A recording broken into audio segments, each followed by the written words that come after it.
Si je vous donne un compliment ce matin, qu'est-ce que je vais recevoir?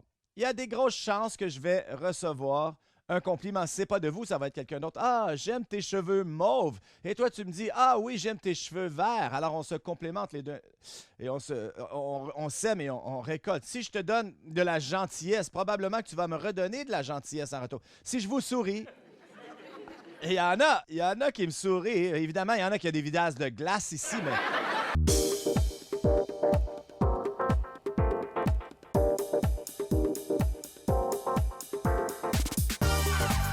Bienvenue à l'église du Rocher de Winnipeg.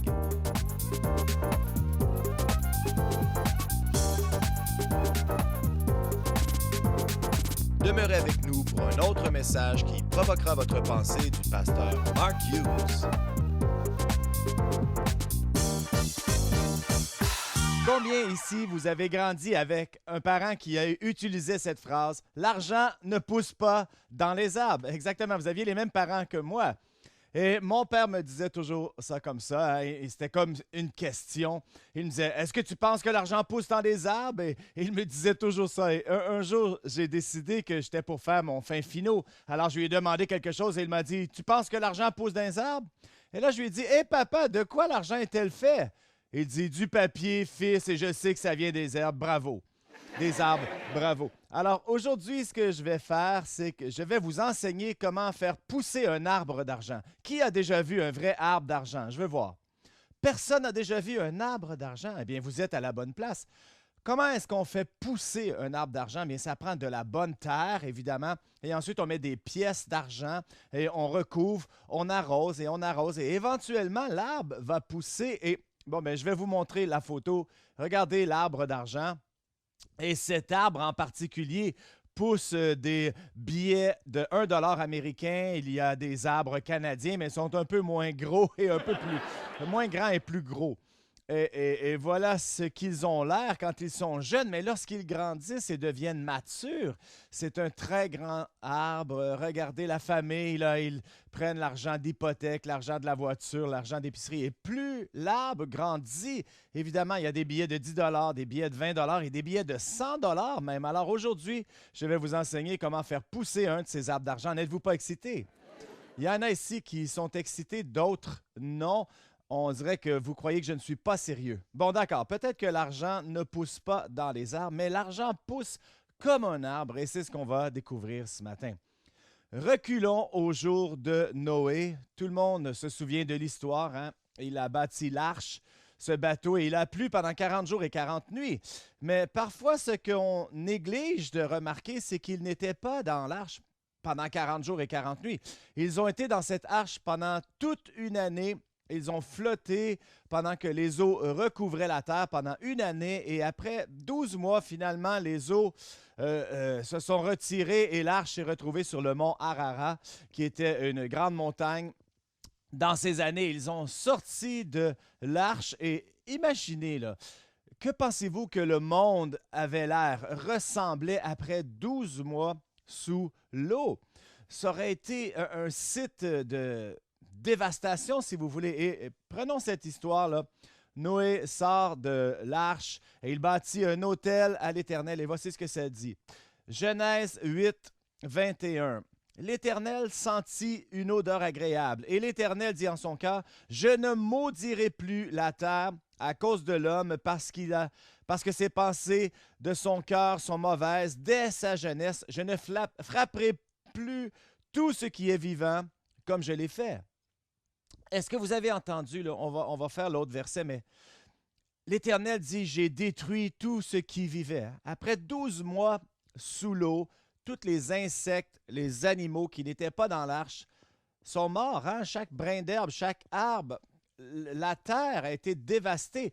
Lorsque Noé est sorti de l'arche, la surface de la terre ressemblait probablement plus à la surface de la lune. Sans vie. Et Dieu dit, je vais faire une promesse. Plus jamais je vais détruire la terre. Même s'il dit que tes pensées sont mauvaises dès ta jeunesse, même si tu es encore mauvais, mais tant que tu verras le jour, la nuit, le froid, la chaleur, l'été, l'hiver, il y aura toujours la semence, des semailles et la moisson. Alors, ne manquez pas ici, là, ce n'est pas un sujet différent, le verset 22. Là. On ne peut rien faire pousser sans la lumière, la moisson, le froid, la chaleur, l'été. Et ce que l'on voit, c'est cette promesse à Noé. Et si vous lisez le reste de l'histoire, la première chose qu'il a fait, ça dit que Noah est devenu cultivateur, si vous voulez, et a planté une vigne. Et la deuxième chose, il est allé s'enivrer, mais ça, c'est une autre histoire, on n'ira pas là ce matin. Mais ce qu'il a fait, la première chose, c'est qu'il a planté une semence. Pourquoi? Parce que Dieu lui a dit cela, semaille et moisson. Alors, ce que je veux vous enseigner aujourd'hui, c'est comment faire pousser un arbre d'argent. Eh bien, la première chose que vous devez faire pour faire pousser un arbre d'argent, il faut planter une semence. Alors, tu dois planter une semence. Jésus se présente des milliers d'années après Noé et il raconte cette parabole, et c'est la parabole du royaume. Avez-vous remarqué combien de paraboles du Seigneur parlent de semences, la parabole de la semence et la parabole du grain de sénévé, le grain de moutarde. Il dit, le royaume de Dieu est comme ce grain de moutarde, même si elle est la plus petite semence, lorsqu'elle pousse, il devient la plus grande plante et même devient un arbre si grand que les oiseaux du ciel viennent y faire leur nid. Alors voilà ce que Jésus a parlé du royaume des cieux. Il a comparé un grain de sénévé. Et vous dites, pourquoi un grain de sénévé? Qui ici est allé dans la région de Galilée en Israël? Qui a déjà été en Israël? Alors, il y a quelques mains qui se lèvent ici. Une des choses lorsqu'on visite la Galilée et on réalise, c'est exactement où Jésus était quand il a donné cette parabole de ce grain de sénévé. Et partout où vous regardez, c'est jaune. C'est comme de la moutarde. Et je me souviens, on était là et on marchait, il y avait la mer de Galilée, il y avait les collines de Galilée où Jésus a commencé son ministère, où il a utilisé cette parabole. Et là, soudainement, on se tient là. J'ai réalisé, j'ai dit, je sais ce dont il parle. Il utilise cette parabole parce que tout le monde qui était là savait de quoi il parlait. Cette toute petite semence, si vous les avez vues, hein, c'est comme, si vous aimez ça, cette moutarde, c'est tout petit, un grain de petit semence. Et dit, de cette semence, vous aurez cette grande moisson. Et non seulement ça, ça deviendra un arbre et les oiseaux du ciel viendront faire leur nid. Et on est un peu confus parce qu'on ne réalise pas qu'il y a certaines sortes de moutarde qui poussent. Regardez un arbre. J'ai aucune idée pourquoi le type est habillé comme ça. C'est pas moi qui ai pris la photo, mais apparemment, il avait décidé de s'habiller comme un caractère biblique pour être à côté de cet arbre. Mais cette plante est devenue un arbre énorme. Et soudainement, on réalise le principe que Jésus nous parle. Ce n'est pas vraiment la petitesse de la semence, mais c'est la longueur à laquelle elle pousse qui déterminera sa grandeur. Une si petite chose qui peut produire quelque chose de si énorme. Et je sais, votre question, oui, mais vous dites, Pasteur Marc, vous avez parlé d'arbres, de semences. Est-ce qu'on doit planter une semence? Mais quelle est la semence pour l'arbre d'argent? Eh bien, tout. Ça, c'est la meilleure partie. Tout est une semence. Galates 6 dit, ne vous y trompez pas, on ne se moque pas de Dieu, car tout ce que vous aurez semé, vous le récolterez. Tout ce que vous aurez semé. Et quand on dit, vous savez ce que ça veut dire en grec, tout ce que? Eh bien, ça veut dire tout ce que. Ils l'ont traduit de la bonne façon. Quelle surprise. Alors, tout ce qu'un homme aura semé, il le moissonnera aussi. Alors, voici comment je décrirais ça. La meilleure façon que je peux décrire ça. Mais parfois, les gens sont confus. Qu'est-ce qui est une semence? Qu'est-ce qui n'est pas une semence? Eh bien, tout ce que tu donnes est une semence. Tout ce que tu vends n'est pas une semence. Alors, pensez au cultivateur. Si le cultivateur fait pousser et vend sa récolte, ce n'est pas de la semence. Hein? Il a déjà reçu son salaire, il l'a vendu. Mais si d'un autre côté, il donne la semence et il le donne à la terre, eh bien, évidemment, ça devient une semence. Donc, tout ce que vous donnez, vous le semez. C'est une semence que vous faites. Donc, vous regardez au travers des Écritures, partout, on le voit. Par exemple, si je vous donne un compliment ce matin, qu'est-ce que je vais recevoir? Il y a des grosses chances que je vais recevoir un compliment. Si ce n'est pas de vous, ça va être quelqu'un d'autre. « Ah, j'aime tes cheveux mauves. » Et toi, tu me dis « Ah oui, j'aime tes cheveux verts. » Alors, on se complimente les deux et on sème et on récolte. Si je te donne de la gentillesse, probablement que tu vas me redonner de la gentillesse en retour. Si je vous souris, et il y en a qui me sourient. Évidemment, il y en a qui ont des visages de glace ici, mais je ne parle pas de vous. Mais la plupart d'entre vous, je reçois un sourire et je vous l'ai donné, je ne vous l'ai pas chargé, j'en reçois un en retour. Et Jésus dit ceci, bénissez, bénis les miséricordieux car ils recevront miséricorde. On sème, on récolte. Ça fonctionne de les deux façons, ça peut être pour le bien et le mal. Il y a des bonnes semences, des mauvaises semences. Quand on sème des mauvaises herbes, vous savez comment on appelle ça? Des mauvaises herbes. Alors, Jésus dit, dans le même passage, il dit, ne jugez point si vous ne voulez pas être jugé. Pourquoi? Parce que vous allez récolter ce que vous semez. Et si vous semez le jugement, les critiques, l'envie, la colère, eh bien, vous allez recevoir cela en retour. Et il faut comprendre que de semer et de récolter, c'est une loi non seulement de la terre, mais c'est une loi spirituelle, universelle. Et c'est pour ça que Jésus continuait à en parler. Si vous semez quelque chose, vous allez le récolter, bon ou mauvais. Et tout ce que vous allez semer, vous allez aussi le récolter. Alors, ne pensez pas que vous pouvez semer une chose et récolter autre chose. Si vous voulez faire pousser du maïs, vous allez pousser quoi? Planter quoi? Du maïs. Je ne sais pas pourquoi on pense qu'on peut récolter quelque chose de différent qu'on a semé. Moi, j'ai une belle histoire. Ma mère était là ce matin. Et ma mère, elle fait toujours pousser des impatiences parce que la plupart des gens font pousser quelque chose qui ressemble à leur personnalité. Donc, elle avait planté ses impatientes un printemps et quelques semaines après, elle me téléphone, elle dit « Marc, viens voir mes fleurs. Ils sont pas... » Et moi, vous savez, j'ai gradué en agriculture, donc je vais voir ses pots. Et elle me dit « Qu'est-ce qui se passe? C'est quoi? » Mais je dis « Maman, c'est du maïs. Tu as du maïs qui pousse dans tes pots. » Elle dit « Je peux pas avoir du maïs. J'ai planté des impatientes. » Mais j'ai dit « Maman, je sais comment ça fonctionne. Tu as planté du maïs. » Mais j'ai dit, qu'est-ce que tu as utilisé comme terre? Ben, elle dit, j'ai pris de la terre ordinaire, mais là, j'avais rien pour l'engraisser, alors j'ai fait mon propre engrais. J'ai dit, comment tu l'as fait? Ben, j'ai pris du maïs, je l'ai fait éclater et je l'ai mis dans le fond du pot. Ben, j'ai dit, maman, il y en a qui n'ont pas tout éclaté et ils poussent, tu fais pousser du maïs. Pourquoi est-ce qu'elle fait pousser du maïs? Bien, parce qu'elle a planté du maïs. Alors, dis, qu'est-ce que je vais faire? Ben, j'ai dit, mets-le dans la cour, fais-le pousser, on va manger du blé d'Inde à l'automne, pas de problème. Mais voici, tout ce que tu auras semé, tu le récolteras. Laissez-moi vous raconter une petite histoire. Au tout début de ma vie chrétienne, mon ami s'appelait Doug, il s'appelle encore Doug, et Doug était un gars tout ou rien. On grandissait dans la foi. Et lui avait décidé, soudainement, il était célibataire, il avait décidé qu'il s'en allait au Guatemala devenir missionnaire. Donc, il se préparait, il ramassait de l'argent un peu partout. Et une des choses qu'il commençait à faire, et ça m'énervait un peu, c'est qu'il commençait à tout donner ce qu'il avait. Et il donnait tout ce qu'il avait parce qu'il ne voulait pas revenir. Donc, il donne ces choses. Il n'y avait pas grand-chose de valeur, mais il y avait une Toyota, une voiture, une vieille Toyota plein de roues qui valait quelques milliers de dollars, mais il donne sa voiture.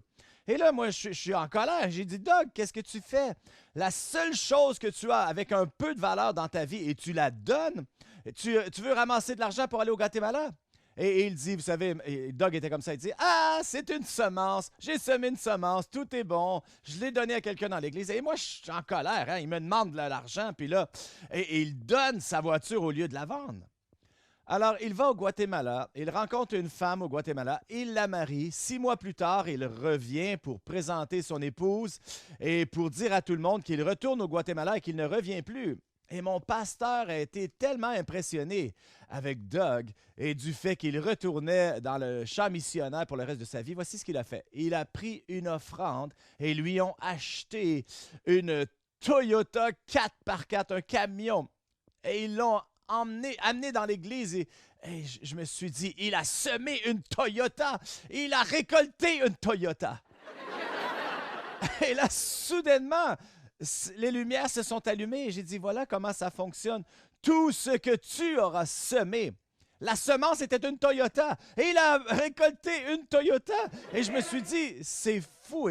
Et depuis ce temps-là, je n'ai plus jamais fait de vente de garage parce que tu vas récolter ce que tu sèmes. Alors, on donnait tout, les vêtements des enfants, les patins à roulettes, les patins à glace, on donnait tout. Nous autres, les planches à roulettes, les vélos, tout ce que nous avions, on le donnait. Voiture, on donnait. Jamais de vente de garage. Et vous savez quoi? Ça nous revient toujours parce que tout ce que tu auras semé, tu le récolteras. Donc, Faisons la boucle. Qui a compris à date? Là? Voici ce que la Bible dit. Genèse 1,12 nous dit « La semence produit selon son espèce. » Alors, c'est pour cela que tout ce que tu auras semé, petit ou grand, c'est ce qui va pousser, c'est ce qui va se multiplier. Alors, ma question pour toi, c'est comment est-ce qu'on fait pousser un arbre d'argent? Eh bien, tu dois planter une semence d'argent, n'est-ce pas? Et si tu ne plantes pas une semence d'argent, tu n'auras pas d'arbre d'argent. Et je vais vous montrer quelque chose. C'est dans 2 Corinthiens 9, et on va lire à partir du verset 6. Écoutez. Sachez-le, celui qui sème peu moissonnera peu, et celui qui sème abondamment moissonnera abondamment. Que chacun donne comme il a résolu en son cœur, sans tristesse ni contrainte, car Dieu aime celui qui donne avec joie.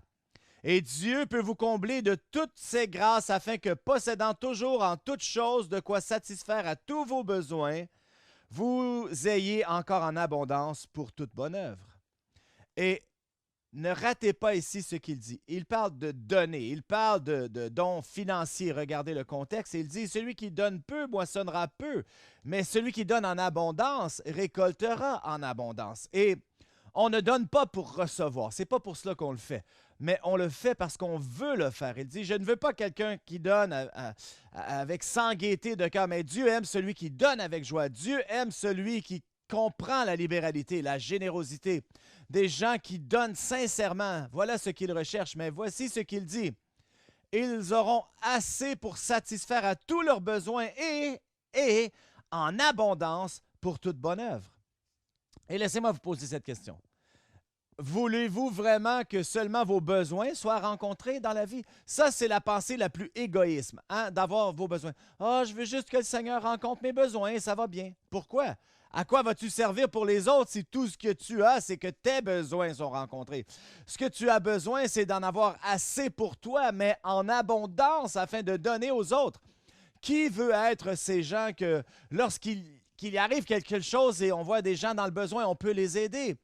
Quand on voit quelqu'un qui est en manque, on peut leur offrir quelque chose parce que toi, tu en as plus que nécessaire. Toi, tu en as en abondance parce que tu t'as donné en abondance.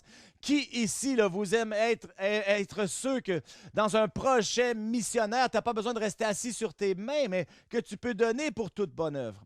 Alors, qui veut être ce genre de donneurs qui n'ont pas seulement leurs besoins rencontrés, mais que vous avez en abondance? Je veux voir vos mains. Qui veut? La moitié, bravo, bravo. Je ne sais pas qu'est-ce qui se passe avec l'autre moitié, mais bravo à ceux qui ne sont pas satisfaits de vivre en ayant juste assez. Qui veut juste en avoir assez?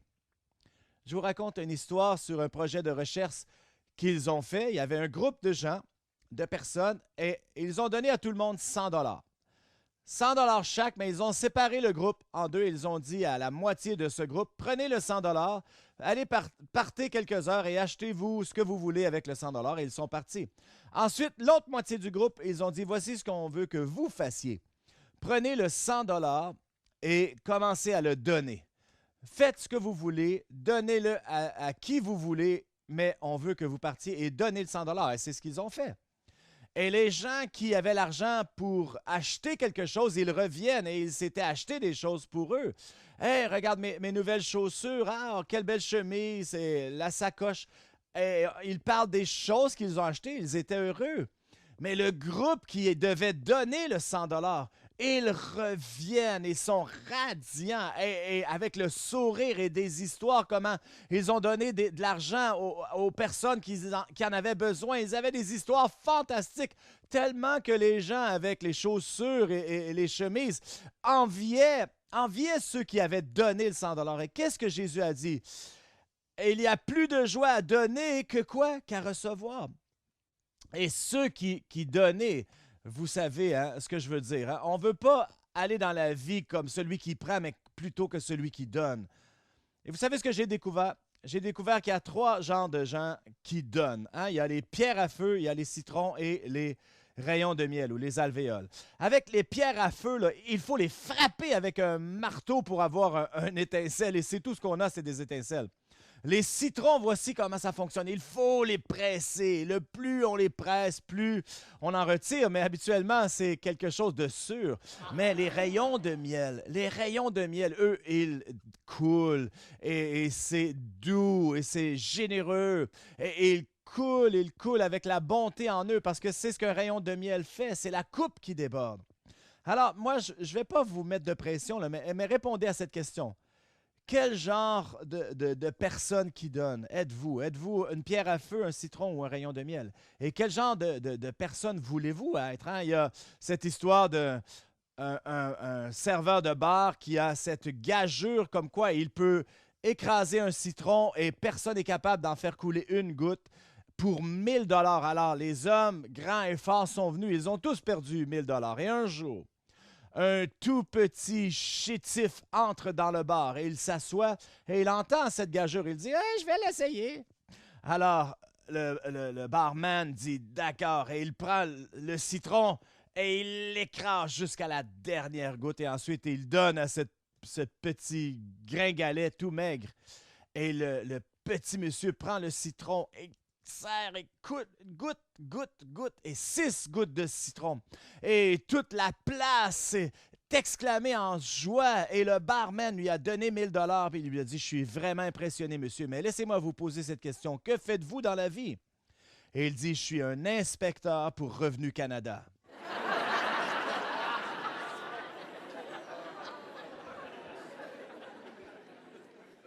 Alors, premièrement, la chose la plus importante que je vais vous dire, si tu veux faire pousser un arbre d'argent, tu dois planter une semence. Deuxième chose que tu dois faire, c'est ne mange pas ta semence. Ne mange pas ta semence. Je sais que ça semble simple, mais vous savez ce qui arrive souvent, c'est que les gens vont manger leur semence par erreur et ils prennent leur semence pour de la nourriture. Et des endroits en Afrique où ils ont eu de la famine, c'est arrivé l'année passée au Kenya, en Éthiopie, où ils ont eu les mauvaises récoltes et ce que les gens ont fait, c'est qu'ils ont mangé la semence et ils n'avaient pas de semence à planter l'année d'après. Et je ne les juge pas. Vous savez, si vous êtes dans une famille et vos enfants crèvent de faim, vous allez manger la semence, mais c'est ce qu'ils ont fait. Mais ensuite, lorsque la saison des semences est arrivée, ils n'avaient rien pour semer. Et c'est une si belle illustration. Je sais qu'il y a des gens qui sont comme ça. Il y a des gens qui mangent leurs semences et on ne réalise pas. Mais Dieu donne le pain comme nourriture et la semence pour semer. Et ce n'est pas tout ce que vous avez qui est de la nourriture. Et dans Genèse 26, on a Abraham et Isaac qui sont avec les Philistins. Il y a une famine dans le pays. Et Dieu dit, n'allez pas en Égypte, mais restez ici et semez et moissonnez, je vais vous bénir. Et ça dit dans Genèse 26, 12, Isaac sema dans ce pays et il recueillit cette année le centuple, car l'Éternel le bénit. Cet homme devint riche et il alla en s'enregistrant de plus en plus jusqu'à ce qu'il devint fort riche.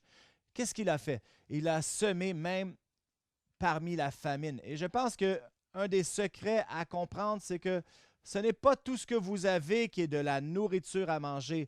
Ce n'est pas votre richesse qui est là pour votre consommation. Est-ce que c'est ce que vous voulez faire, consommation pour vous-même? Non, on doit réaliser que parfois Dieu nous donne quelque chose pour semer et non pas pour manger. Et je vous raconte une histoire. On était au Kansas. On était en vacances-travail un peu. Cathy était avec les enfants qui allaient dans des parcs d'attractions et moi, j'allais dans une conférence. Et j'avais 200 dollars américains. Et quand vous allez en vacances et vous avez votre argent de vacances, hein, on la tient serrée quand c'est de l'argent de vacances, surtout quand c'est américain. Alors, j'ai ce 200 dollars et c'était l'argent pour notre vacances, pour la nourriture et faire des choses. Donc, moi, j'avais 200 dollars et je suis dans la conférence. Et là, il y a une offrande. Ce qui est arrivé, c'était après que le rideau de fer était tombé dans le bloc de l'Est et il y avait un missionnaire qui voulait amener des Bibles en Russie pour la première fois depuis 70 ans. Et il avait décidé de récolter de l'argent. C'était un bon projet. Et le pasteur s'est levé et il nous a mis au défi. Il a dit, on doit prendre un pas de foi parce que cette fenêtre ne sera pas ouverte longtemps. Et c'est vrai, ça n'a pas été ouvert longtemps. On doit aider que ces Bibles rentrent. Il dit, moi, je suis prêt à donner 2 semaines de salaire. Et j'ai dit, waouh, ça, c'est un bon montant qu'il est prêt à donner. Il nous a mis au défi à faire la même chose. Et là, je suis là, assis, j'ai 200 dollars américains. Et là, je me dis, ben, tu sais quoi, Seigneur? Je suis là, je suis prêt à donner 10 %. je vais donner 20 $. Alors, c'est ce que j'avais déterminé à faire. Et là, les paniers s'en venaient de plus en plus proches, mais Dieu continue de me parler. Il dit, je ne veux pas de ton 20 $, je veux tout ton argent. Et là, il me disait que ce n'était pas du pain pour de la nourriture, mais une semence pour semer. Et je m'obstinais avec Dieu. Non, Dieu, tu te trompes, Dieu. C'est mon argent de vacances, c'est mes vacances, Dieu. Et là, finalement, le panier arrive à moi et j'ai tout mis le 200 $. Les 200 $ dans le panier en argent et je l'ai regardé lorsqu'il s'est en allé au loin. Mais le jour suivant, ils ont annoncé combien ils avaient récolté. Ils avaient collecté 1,6 million de dollars pour envoyer des Bibles en Russie et j'étais tellement fier d'avoir été part. Et vous savez, c'était juste 200 $, mais c'était un 200 $ important pour moi. Et vous avez dit, mais qu'est-ce que tu as fait pour tes vacances? Bien, c'était un peu différent. On a amené nos enfants au McDonald's. Ils ont joué dans les parcs du McDonald's, mais au lieu de manger... ils mangeaient dans les ordures. Mais non, on est passé au travers. On a eu un peu de difficulté, mais quand même. Le premier point, c'est quoi? On doit semer de l'argent, de la semence. Le deuxième point, c'est ne pas manger notre semence. Et le troisième point, c'est attends-toi à une récolte. Je sais que ça va fonctionner avec ou sans ta foi, mais si tu ajoutes ta foi et si tu le crois, qu'est-ce que Jésus a dit? Comment a-t-il décrit la foi? Il dit, si tu avais la foi comme un grain de sénévé, un grain de moutarde, voilà comment la foi fonctionne. Si tu crois que cette petite semence que tu as semée, tu crois qu'elle va grandir, elle va grandir. Et dans Luc, le chapitre 6, le verset 38 dit, « Donnez, il vous sera donné. On versera dans votre sein une bonne mesure, serrée, secouée et qui déborde, car on vous mesurera avec la mesure dont vous vous serez servi. » Et Jésus dit, quand tu donnes, tu vas recevoir une bonne mesure, pressée, secouée et qui déborde. Et je veux terminer avec une image mentale pour vous. Moi, j'ai une image et je vais la partager avec vous. Un jour, j'ai vu quelque chose que soudainement, ce verset est devenu vrai pour moi. Voici l'histoire. Je vous ai dit que je travaillais comme cultivateur pendant plusieurs années et je faisais pousser des tournesols. Et c'est bien à faire pousser des tournesols, mais c'est très léger et c'est difficile d'en mettre dans le camion parce qu'on veut avoir le plus de poids possible. Le marché était à 30 000 au loin et Larry était mon employé. J'ai dit, Larry, voici ce que je veux que tu fasses. Remplis la boîte de camion avec les tournesols et ensuite embarque. Pelte toutes les graines de tournesol dans un coin et là, je veux que tu piles dessus et quand tu auras fini de les écraser, promène-toi dans la cour, fais brasser un peu le camion et que ça s'aplatit. Ensuite, reviens sous le videur et mets-en plus dans le camion afin d'en avoir le plus possible. Et Larry, vous savez, n'était pas une 100 watts, mais le voilà, je le vois en train de pelleter, je le vois en train d'écraser, il se promène dans la cour et je me dis, bravo, il a bien compris mes instructions. Mais là, il recule sous le videur. La fois d'après, il était trop proche, donc le videur était trop à l'extrémité du camion et là, il ouvre le videur et moi, je suis de l'autre côté du camion et les graines de tournesol tombent dans la boîte, mais aussi débordent au sol de l'autre côté. Et là, je m'en viens en courant et je dis, Larry, je suis en colère. Et soudainement, j'ai vu cette image. Ce que j'ai vu, c'était une bonne mesure, serrée, secouée, qui déborde littéralement. Et j'ai dit, c'est cela que Jésus disait. Si on donne en abondance, Dieu va nous le redonner en abondance, mesuré, secoué et qui déborde. Vous voulez avoir un arbre d'argent? Plantez une semence. Mentez pas, ne mangez pas votre semence et attendez-vous à une récolte. The one question a person should ask is, what on earth am I doing here? In Pastor Mark's new book, A Greater Purpose, you will fully realize that we are all here for a divine purpose. This book will help you discover your own personal destiny. You can order a copy by visiting our website at churchoftherock.ca. For every book purchased for only $16, a second book will get donated for use in ministry to others. Order a copy today and begin your journey to finding your place in God's great big space.